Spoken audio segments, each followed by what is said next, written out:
करीब 19 साल का एक लड़का जो बेहद गरीब परिवार से ताल्लुक रखता था। वो लड़का कभी फोटोग्राफी का काम करता था, कभी मजदूरी करता था, कभी इधर उधर काम की तलाश में निकल जाया करता था। एक दिन वो लड़का हलवाई के घर जाता है किसी काम से हलवाई से बातचीत करने के लिए।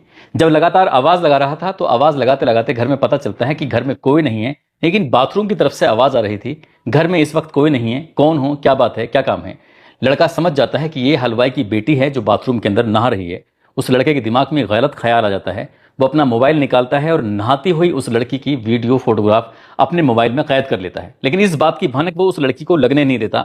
इसके बाद यहां से जो काम था वो इंतजार कर रहा था। लड़की आती है, आने के बाद अपने बातचीत होती है, वो लड़का चला जाता है। फिर दोबारा मौका उसे मिलता है। मौका मिलने के बाद उस लड़की के पास जाता है और जाने के बाद कहता है कि तुम नहाती हुई कुछ ऐसे दिखाई देती हो, तुम्हारे फोटो ऐसे दिखते हैं।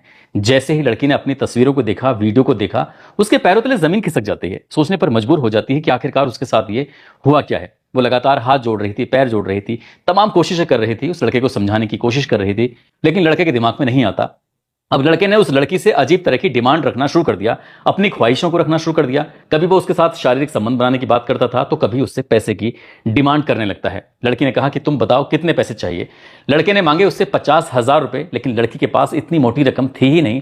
अब उस लड़की ने खाना पीना ये सब चीज छोड़ देती है, लगातार टेंशन में आ जाती है। एक दिन उस लड़की के पिता ने पूछा कि बेटा तुम लगातार टेंशन में रहती हो, तुम्हारी सेहत गिरती चली जा रही है, क्या बात है, क्या नहीं है। तब जब पिता ने अपनी बेटी से बार बार ये बात पूछी, तब उस लड़की ने अपने पिता को जो कहानी बताई कि एक दिन वो बाथरूम में नहा रही थी, इसका वीडियो मोबाइल पर उतार लिया गया है। पिता को ये बात बड़ी अजीब लगती है और पिता ने उस लड़के को धोखे से बुलाते हैं और धोखे से बुलाने के बाद उस लड़के का कत्ल कर देते हैं। कत्ल तो कर दिया जाता है और उसके बाद फिर पुलिस भी तलाश करना शुरू कर देती है, लेकिन 8वीं फेल वो हलवाई, उसने पुलिस को 1-2 महीने नहीं, लगभग 19 महीने तक छकाया। आखिरकार जब घटनाक्रम का खुलासा होता है तो लोगों को यकीन नहीं हो रहा था कि वो हलवाई जो इतना कम पढ़ लिखा था, उसने बड़े बड़े काबिल ऑफिसरों को भी घनचक्कर यानी कि उनके दिमाग घुमा दिया, उनके पसीने छुड़ा दिए। आज की कहानी सुनने के बाद आप लोग भी सोचने पर मजबूर हो जाएंगे। कुछ लोग तो शायद ये कहेंगे कि बाप ने बहुत अच्छा काम किया है, कुछ लोग ये भी कहेंगे कि बाप को पुलिस के पास जाना चाहिए था। आदाब, नमस्कार, सत श्री अकाल। मैं उस्मान सैफी। आज की जो सच्ची घटना मैं आपको सुनाने जा रहा हूं, ये सच्ची घटना है उत्तर प्रदेश के जिला आगरा की। जिला आगरा का एक थाना लगता है, उस थाने का नाम है सैया। सैया थाना क्षेत्र का एक जगह है जिसका नाम है आगरा ग्वालियर हाईवे पर कटी पुल। कटी पुल के पास 20 फरवरी 2024 के दोपहर लगभग 3 बजे के आसपास का वक्त था। एक किसान अपने सरसों के खेत की तरफ आया हुआ था। किसान जैसे ही अपने सरसों के खेत को देख रहा था, इसी बीच में किसान की नजर पड़ जाती है अपने ही सरसों के उस जगह पर, खेत पर, जहां पर बड़ी संख्या में, बड़ी मात्रा में, बड़े हिस्से में आग लगी हुई थी, उसकी सरसों जली हुई थी। वो समझ नहीं पा रहा था कि आखिरकार किसी ने उसकी सरसों को इस तरह से क्यों जलाया है। तभी वो ये पता करने की कोशिश करता है। जब वो नजदीक पहुंचता है, नजदीक जाने के बाद देखता क्या है कि वहां पर एक नीले रंग का ड्रम है जो कि बड़ी मात्रा में यानी कि लगभग 7% जल चुका है। थोड़ा बहुत हिस्सा था जिसे देखकर अंदाजा लगाया जा रहा था कि ये एक नीला ड्रम है। उसने फिर ये जानने की कोशिश की कि आखिरकार उस ड्रम के अंदर क्या था। तो एक लाश का ठप्पा सा बना हुआ था, एक लोथरा सा बना हुआ था जो वो भारी मात्रा में जल चुका था। ये देखकर खेत का मालिक एकदम घबरा जाता है, परेशान हो जाता है। तत्काल ही उसने 112 नंबर पर पुलिस को फोन किया। फोन करने के बाद पुलिस को बुलाया और जैसे ही पुलिस को ये सूचना मिलती है तो डॉग स्क्वाड, सीओ हो या फिर इस इलाके के एसएचओ हो या फिर इस इलाके के पीवीआर हो, तमाम पुलिस बल यहां पर पहुंच जाता है और यहां आने के बाद इस मामले की जांच पड़ताल करना शुरू कर देता है।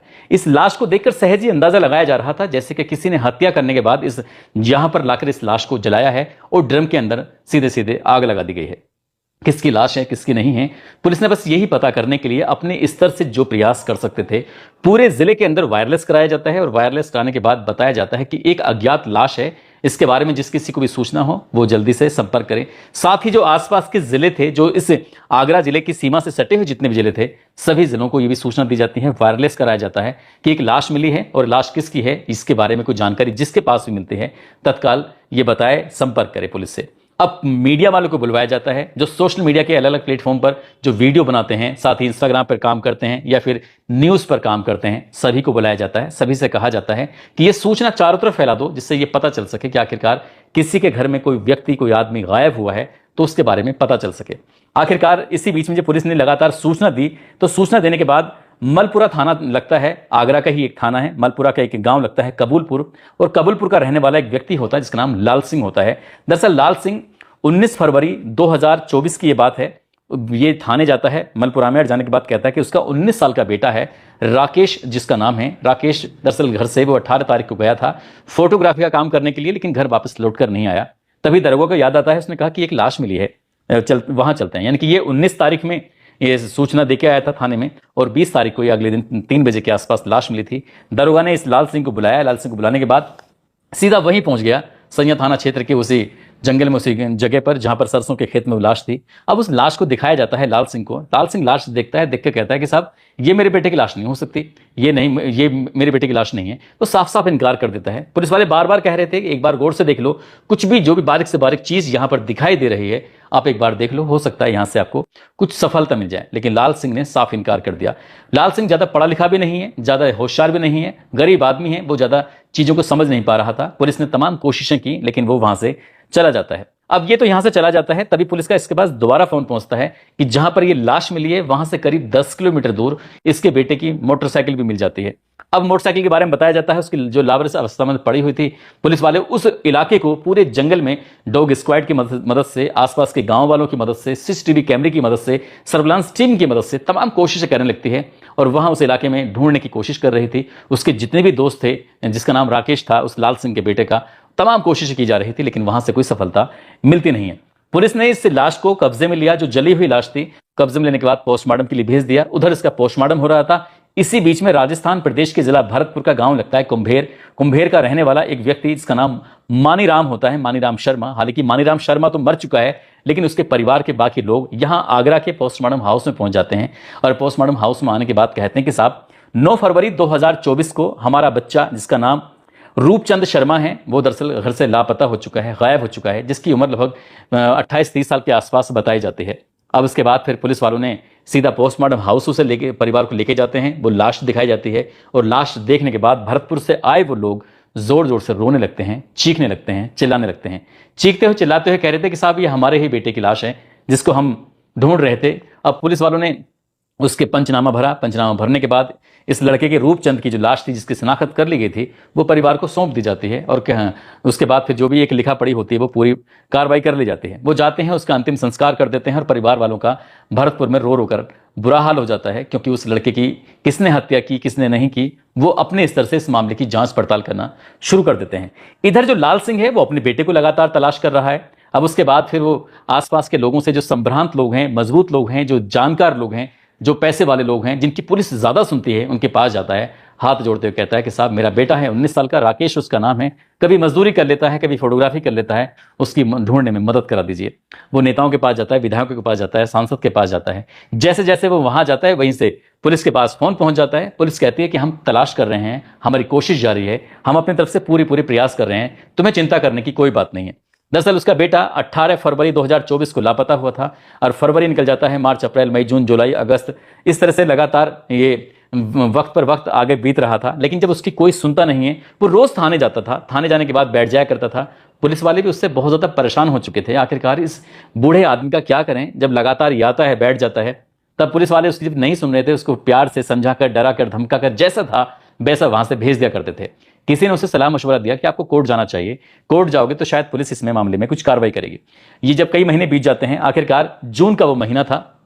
जून के महीने में 11 तारीख थी, और 11 तारीख को कोर्ट की तरफ से एक आदेश होता है कि इस मामले में एफआईआर दर्ज की जाए, और एफआईआर दर्ज करने के बाद मलपुरा थाने क्षेत्र को यह आदेश दिया जाता है, एफआईआर दर्ज करी जाए, और इसके बेटे को जहां भी हो ढूंढने की कोशिश की जाए, जो भी प्रयास कर सकते हो प्रयास करें, इसमें किसी भी प्रकार की लापरवाही नहीं होनी चाहिए। अब ये 11 जून 2024 को एफआईआर दर्ज कर ली जाती है। साथ ही वो शक जाहिर करता है कि मेरा बेटा इन 6 लोगों की मदद से गायब हुआ है। इन 6 लोगों में एक नाम था, जिसका नाम है देवीराम। देवीराम जो कि मलपुरा थाना क्षेत्र का गांव ककुआ लगता है, ककुआ गांव का रहने वाला देवीराम, जो कि मिठाई का काम करता है, यानी कि हलवाई है। कभी कभी कचौरी बना लेता है, तो कभी समोसे बनाता है, अलग अलग डिफरेंट टाइप के वे अपने दुकान पर ही सामान बनाता है, बेचता है, और इसी से उसके परिवार का चलता है। अच्छा खासा काम बढ़िया ठीक ठाक उसका चल रहा है। पुलिस वाले उन 6 लोगों को हिरासत में लेती है, उनसे बातचीत करती है, पूछताछ करती है। 5 लोगों के पास पुलिस के ऐसी कोई सबूत नहीं लगते जिसके आधार पर कह सके कि इन्होंने कुछ किया होगा। अब पुलिस के लिए प्राइम सस्पेक्ट सिर्फ एक ही व्यक्ति है, जिसका नाम देवीराम होता है, जो कि हलवाई होता है। उस हलवाई से पूछताछ की जा रही थी। जो सवाल उससे कर रहे थे, वो सवालों का जवाब बिल्कुल ठीक तरीके से दे रहा था। इस तरह से जून के महीने में एफआईआर दर्ज होती है, जुलाई, अगस्त, सितंबर, अक्टूबर, नवंबर, दिसंबर, इस तरह से 7 महीने बीत जाते हैं। उसके बाद नया साल आ जाता है, यानी कि साल 2025 लग जाता है। उसके बावजूद भी अब पुलिस करे तो क्या करे। उधर लाल सिंह बार बार पुलिस के थाने के चक्कर काट रहा है कि साहब मेरे बेटे का कुछ पता चला या नहीं चला। फिर से अब महीना आगे बढ़ने लगते हैं। ऐसे करते करते पुलिस को ये जानकारी मिलती है कि ये हलवाई करीब 5 साल इजराइल में रहा था। इसने वहीं पर कुछ खाने बनाने का कुछ काम किया था। साथ ही इसको साउथ अफ्रीका में भी इसका काम लग गया है। ये किसी वक्त भी साउथ अफ्रीका निकल सकता है। पुलिस के लिए ये प्राइम सस्पेक्ट था कि कहीं ना कहीं हो सकता है कि राकेश को नुकसान पहुंचाने में इसी का हाथ हो, लेकिन पुलिस के हाथ कोई सबूत नहीं लग रहे थे। उससे पूछा जाता है एक दिन कि तुम्हारी एजुकेशन क्या है। उसने कहा कि साहब मैं ज्यादा नहीं, बस 8वीं हूं। 8वीं पास हो या फेल हो, तो कोई कहने लगता है कि फेल है, कोई कहता है ये पास है। पुलिस वाले जो पढ़े लिखे थे, कोई आईएएस है न कोई आईपीएस है, तो कोई दरोगा है, तो कोई इंस्पेक्टर है, कोई सीओ है, सभी उसकी बातों में एकदम उससे पूछताछ करते हैं, लेकिन सफलता कुछ मिलती नहीं है। उसके सामने सर मारने के अलावा और कुछ था नहीं। एक दिन उसका मोबाइल एक पुलिस वाले ने हाथ में ले लिया। हाथ में लेने के बाद उससे फिर पूछताछ करने लगा, बातचीत करने लगा, और सवाल जवाब करते करते अचानक ही उस पुलिस वाले ने फेसबुक का मैसेंजर खोला, और मैसेंजर खोलने के बाद वहां पर राकेश टाइप किया, और जैसे ही राकेश टाइप करता है तो राकेश से कम्युनिकेशन हुआ था, और उससे यह पता चलता है कि राकेश से उस दिन बात हुई थी जिस दिन राकेश गायब होता है, यानी कि 18 फरवरी 2024 को।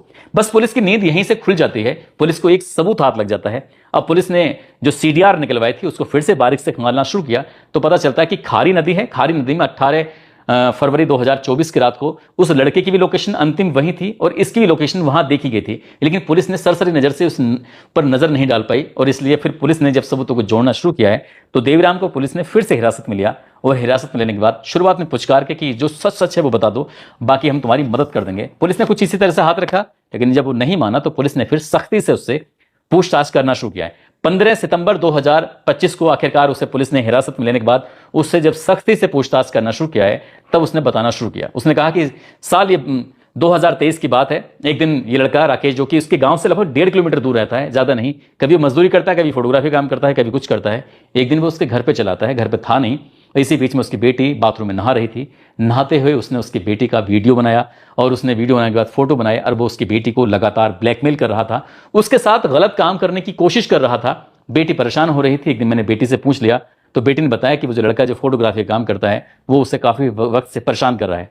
पिता को इस बात पर गुस्सा आता है। पिता संभ्रांत लोगों के पास जाता है, और जाने के बाद कहता है कि साहब मदद कर दीजिए। वो पिता पुलिस के पास भी जाता है। पुलिस से जाकर कहता है कि साहब मेरी बेटी के साथ कुछ ऐसा हादसा हुआ है, ऐसा कुछ किया है। पुलिस ने भी इस मामले में लीपापोती कर दी, और कहीं ना कहीं ऐसा बताया जाता है कि समझौता करा दिया था, शायद इसलिए उसमें कोई बड़ी कार्रवाई नहीं होती है। अब देवीराम को गुस्सा आ जाता है। देवीराम सोच रहा था कि अपनी बेटी की बेइज्जती का बदला वो हर हाल में लेके ही रहेगा, इसलिए उसने 18 फरवरी 2024 की रात को कुछ ऐसा मैसेज मैसेंजर के माध्यम से किया कि वो लड़का दौड़ता हुआ दुकान पर पहुंच जाता है। जैसे दुकान पर आता है, इस वक्त दुकान पर कोई था नहीं। लड़के ने मफलर पहना हुआ था, सर्दी का महीना था। इसी बीच में एक लोहे का तार, जो तार होता है, तार लेने के बाद साथ ही उसने उस मफलर से कुछ ऐसा ताकत से उसके गले को दबाया, और तब तक दबा के रखा जब तक उस लड़के के, राकेश के प्राण नहीं निकल गए, यानी कि वो मर नहीं गया। राकेश की मौत हो जाती है। मौत होने के बाद अब सोच रहा था कि आखिरकार इस लाश को कैसे ठिकाने लगाए, कहां लगाए।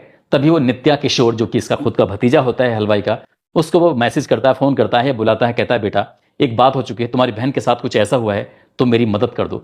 लड़का कहता है परेशान होने की जरूरत नहीं है। तुरंत ही नीले ड्रम का इंतजाम किया जाता है। नीले ड्रम के अंदर लाश रखी जाती है। लड़का कहता है कि यहां से लाश ले जाने में हमें आसानी हो जाएगी, कोई रोक टोक भी नहीं करेगा, ऊपर से कुछ सामान रख देंगे।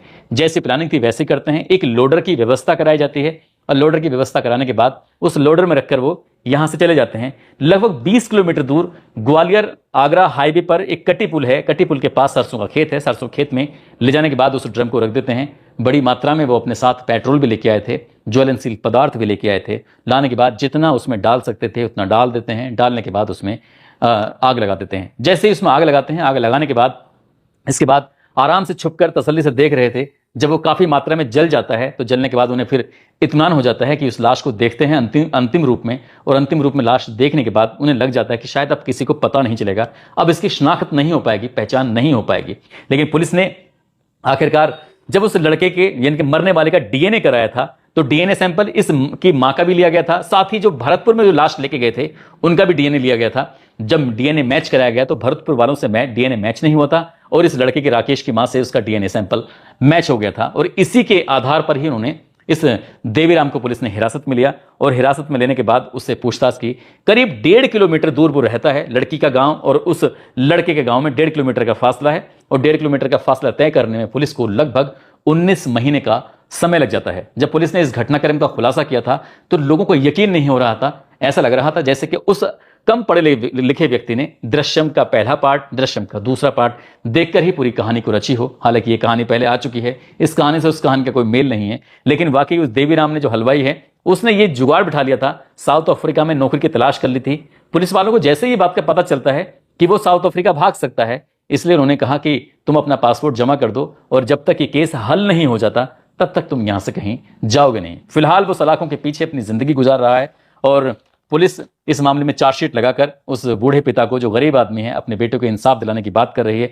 लेकिन यहां पर एक बात और है, इस पिता ने अपनी बेटी की इज्जत के लिए जो किया, कुछ लोग इस बात की तारीफ भी करेंगे, तारीफ इसलिए भी करेंगे क्योंकि वो चौकी जाता है, थाने जाता है अपनी बेटी के उस समस्या को लेकर। लेकिन पुलिस ने इतनी गंभीरता से उस मामले को नहीं लिया था, ऐसा मीडिया रिपोर्ट कहती है। यदि इस मामले को गंभीरता से लिया होता तो शायद ये कत्ल कभी नहीं होता। दोस्तों, इस पूरे घटनाक्रम को सुनाने का उद्देश्य किसी को परेशान करना नहीं है, किसी का दिल दुखाना नहीं है, बल्कि आपको जागरूक करना है, आपको सचेत करना है, साथ ही आपको बताना है, खासकर पुलिस को यह जानकारी देनी है कि आपकी ड्यूटी जिस काम के लिए लगी है उस काम को अगर पूरी शिद्दत, पूरी ईमानदारी से आप करें तो शायद ये दिक्कतें, परेशानी जो होती हैं, हम जो आए दिन कानून पर उंगलियां उठाते रहते हैं, क्योंकि कानून किसी भी अपराधी को इसलिए छोड़ देता है क्योंकि पर्याप्त सबूत नहीं होते। यदि पर्याप्त सबूत, एक एक चीज को बारीकी से जांच पड़ताल करके अदालत में सबूत रखे जाएं तो कोई भी अपराधी छूट ना पाए। इसलिए पुलिस की बड़ी लापरवाही रहती है, जो 20-20 साल पुराने केस चलते रहते हैं, 10-10 साल पुराने केस चलते रहते हैं और बाद में अदालत कहती है कि सबूतों का अभाव में हम इन्हें छोड़ देते हैं। इसलिए पुलिस को प्राथमिक तौर पर अपनी जिम्मेदारी का एहसास करना चाहिए, इस कहानी में भी करना चाहिए था।